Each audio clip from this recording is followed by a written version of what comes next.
Բարև ձեզ, միանգամից կներկայացնեմ նախագծի տեքստը, որը վերաբերում է հայրենական մեծ պատերազմում տարված հաղթանակի 80-ամյակին, ինչով է սրա կարևորությունը մեր համար նշանավորվում, դա առաջնահերթին պայմանավորված է հայ ժողովրդի բավականին մեծ մասնակցությամբ եւ հաղթանակում տարած բավականին մեծ ներդրմամբ եւ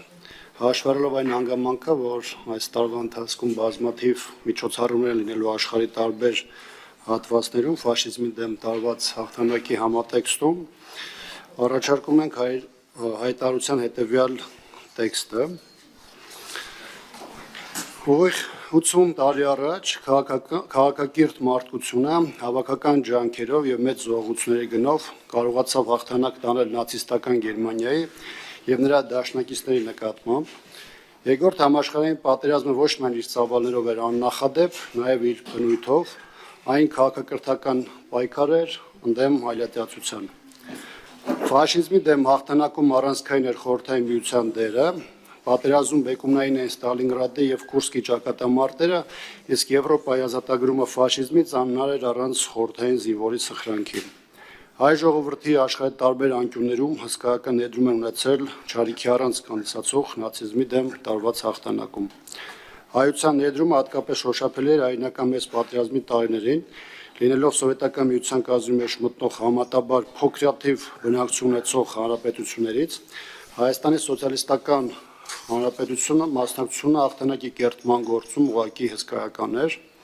Հայրենիքի պաշտպանության ընդհանուր գործում զգալ էր նաև Արցախահայերի ավանդը, ընդ որում այդ ավանդը ոչ միայն ռազմական գործողություններին ուղղակի մասնակցության մեջ դրսևորվեց, այլ նաև հաղթանակի նպաստող այլ բնագավառներում։ Անօրինալի հայկական ազգային դիվիզիաների հերոսական մարտական ուղին, հայ զորահրամանատարների ու բացառիկ հրամանատարական կազմի ներկայացների կազմակերպչական տաղանդն ու զինվորների սխրանքը, ֆաշիզմի դեմ հաղթանակում բացառիկ էր նաև հայաստանյաց առաքելական սուրբ եկեղեցու եւ Սփյուռքի դերակատարումը։ Հայցուն իր կարևոր մասնաբաժին ունի մեծ հաղթանակի կերտման փառահեղ գործում եւ այդ ամենն արվել է նաև հայ ժողովրդի որդիների այրամբ եւ տառապանքի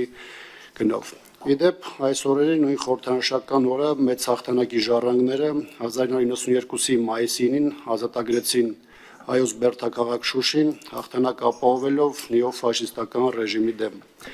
80 տարի առաջ նացիստական Գերմանիան պարտվեց, բայց դժբախտաբար ֆաշիզմի այլատյացության ու անհանդուրժողականության դրսևորումներն այսօր էլ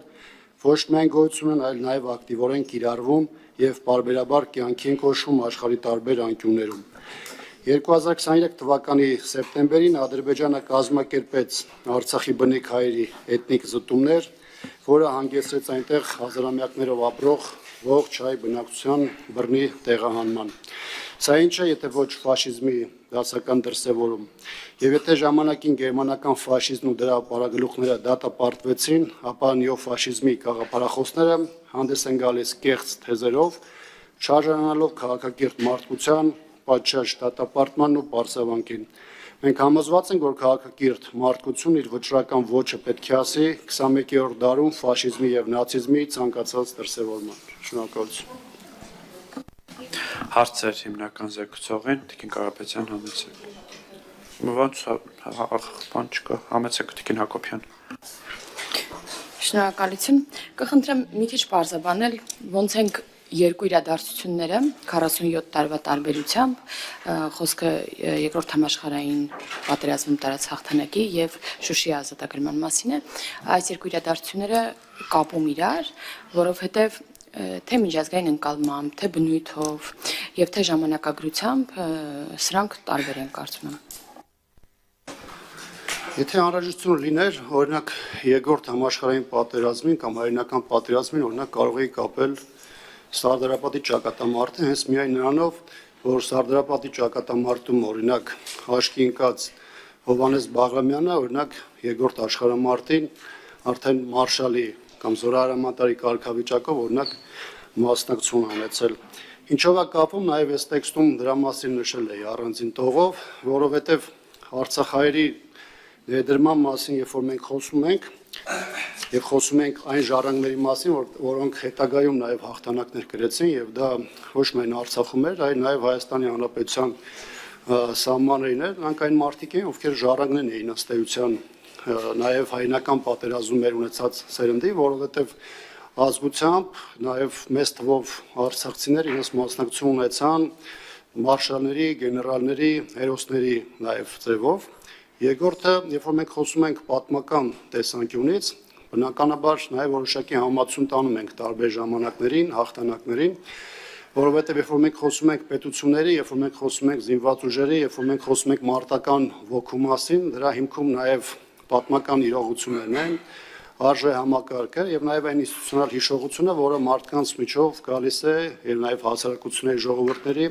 եւ փոխանցվում։ Այդ չեմ ասում, որ երբ որ մենք միշտ խոսում ենք եւ նշում ենք մայիսյան եռատունը տարբեր ժամանակահատվածներում, բնականաբար մենք որևէ ձևով չենք կարող նաեւ այդ պատմական համացությունը չտանել հայ ժողովրդի, մեր զինված ուժերի այն հաղթական պատերազմների, որոնք տարբեր փուլերում եղել են եւ կապի առումով չեմ կարծում, որ այստեղ առանձնապես մեծ խնդիր կա։ Արձակն։ Շնորհակալություն, պարոն Աբրամյան, բայց տեսեք վերնագիրը Հայաստանի Հանրապետության ազգային ժողովի հայտարարությունը հայրենական մեծ պատերազմի հաղթանակի 80-ամյակի առթիվ, հա,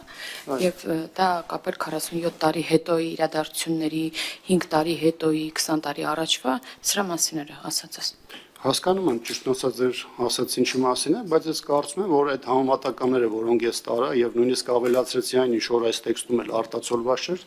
դրանք ուղիղ իրար հետ փոխկապակցված են։ Այո, Կարապետյան։ Շնորհակալ եմ, պարոն նախագահ։ Պարոն Աբրամյան, ես մի քանի հարց ունեմ։ Հայաստանի Հանրապետական կուսակցությունը կառավարող ուժ է եղել տարիներ շարունակ։ Ինչու երբևէ խորհրդարանը Հայաստանի նման հայտարարություն չի ընդունել։ Սա առաջին հարցը եւս մեկը տամ, հերքեք իմ հետեւյալ պնդումը, եթե սխալվում եմ, որ այս գումարման խորհրդարանում պատիվ ունեմ դաշինքը, խմբակցությունը հայտարարությունների տեքստերը միշտ համահեղինակել է Հայաստան դաշինքի հետ։ Եթե ճիշտ է այս պնդումը, ինչու այս հայտարարության տեքստը միասին չեք ներկայացրել խորհրդարանի, եթե նույնիսկ ճիշտ չէ, ապա նշեք որոնք էին բացառությունները եւ տրամաբանությունը։ Պարոն Ամիջանյան, մի զարմացեք, 2026 թվականի արտահերտ ընտրությունները մոտենում են եւ մենք պետք է բարձր ազդարարենք Հայաստանի ժողովրդին, որ այս երկու դաշինքների տրամադրվածությունն է այդ ընտրություններում հանդես գալ իբրև թե միմյանցից գաղափարապես կամ ինչ-որ սկզբունքային հարցում տարբերվող ուժեր։ Շնորհակալ եմ։ Երկրորդ հարցից կսկսեմ, անկեղծ ասած մի փոքր զարմանալի էր հարցադրումը, որովհետև խորհրդանում այս 4 տարիների ընթացքում եղել են բավականին նախաձեռնություններ, որոնք եղել են միասին, որոնք միասին չեն եղել, այսինքն տարբեր իրավիճակներում դրանք տարբեր որոշումներ են ենթակալենում, եւ այս պահին կոնկրետ այս հայտարարությունը մեր խմբակցության կողմից ներկայացնելը ներքաղաքական կամ ներընդդիմադիր դաշտի որևէ տրամաբանության մեջ պարզապես չի դիտարկել։ Ինչ վերաբերում է առաջին հարցին, մինչև 2018 թվականը հանրապետականի կառավարման ժամանակահատվածում նմանատիպ հայտարարության կարիք միգուցե չլիներ, եթե չլինեին մեծ թվով այլ հանգամանքներ, որոնք կային 2018-ից եւ մասնավորապես 2020-ից հետո,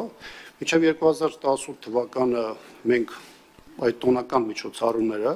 նշում ենք Շուշիում, դրա մասին հայտարարություններ հնչում էին այնտեղ, ուղերձներ հնչում էին այդ համատեքստում։ Ընդ որում մինչև 20 թվականը նաև ձեր քաղաքական ուժն է դրան մասնակցություն ունեցել բազմաթիվ տոնակատարություններին, այդ թվում նաև Շուշիում, Շուշիի ազատագրման առիթով 18 թվականին, 19 թվականին, 20-ին չեմ հիշում, բայց մի երկու տարի նաև մասնակցություն ունեցել է եւ այս ընթացքում մինչև 18-ը եւ 18-ից հետո, այսինքն հանրապետականի կառավարման ժամանակահատված եւ դրանից հետո Արցախի հետ կապված կարծում եմ դուք էլ վստահ եմ գիտեք, թե ինչ փոփոխություններ են տեղ ունեցել 44-օրյա պատերազմ, դրա հետևանքները, դրանով պայմանավորված նաեւ 23 թվականի Արցախի օկուպացիան, արցախցիների էթնիկ զտումները, Արցախի ամբողջական, այսպես ասած, վերահսկողությունը Ադրբեջանի կողմից, դրանից հետո Ադրբեջանի շարունակվող ատելությունը, ագրեսիան, որը մինչև այսօր էլ արտահայտվում է ոչ միայն առասարակ հայ ժողովրդի նկատմամբ, այլ նաև արտահայտվում է Հայաստանի սահմաններում հրադադարի ռեժիմի խախտումներով եւ այլն։ Այսինքն այս ցանկը բավականին մեծ է եւ կարծում ակնհայտ է թե մինչեւ 2018-ը ինչի կարող էր հայտարարության ձևով չհնչեր օրինակ ուղերձներ եւ 2018-ից հետո օրինակ հնչեին։